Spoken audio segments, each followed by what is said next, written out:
আমাদের সবকটা ডিম পোজ হয়ে গেছে, তারপরে ডিমের সাইডগুলো সাইজ করে কেটে নিচ্ছি। তো সবগুলো কাটা হয়ে গেছে, তারপরে পুট নিয়ে নেবো, গোল গোল করে চাপটা চাপটা করে নেবো। তো ওর মধ্যে দিয়ে দেবো ডিমের টুকরো, তারপরে আলুর পুট দিয়ে ভালো করে সাইডগুলো মুড়ে নেবো যাতে ডিম না দেখা যায়।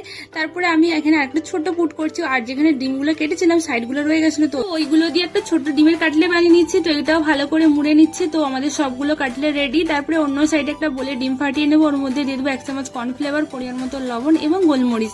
তো সবগুলো একসাথে মিক্স করে নেবো। আর এখানে কর্নফ্লেভার দিয়েছি তাই আমি এখানে জল দিচ্ছি। তারপরে এখানে ডিমের গলায় ডুবিয়ে ব্রেড ক্রামসে কোট করে নেবো। আর আমি এটা ডবল কোট করবো যাতে ক্রিস্পিটা হয়। তো আমি ডবল কোট করে নিয়েছি। তো সবগুলো রেডি। দেন গরম তেলে এটা ছেড়ে দেবো, আর উপর থেকে একটু তেল ছড়িয়ে দেবো যাতে ছেড়ে না যায়। তো এখানে লাল লাল করে আমাদের ভাজা হয়ে গেছে। আর গাইস এতটাই টেস্টি হয়েছিল, ভীষণ টেস্টি হয়েছিল, মানে অত্যাধিক টেস্টি হয়েছিল। তোমরা বাড়িতে অবশ্যই ট্রাই করো এইভাবে যেইভাবে আমি করেছি, ভীষণই টেস্টি। ভিডিওটা ভালো লাগলে প্লিজ লাইক এন্ড সাবস্ক্রাইব করে দিও।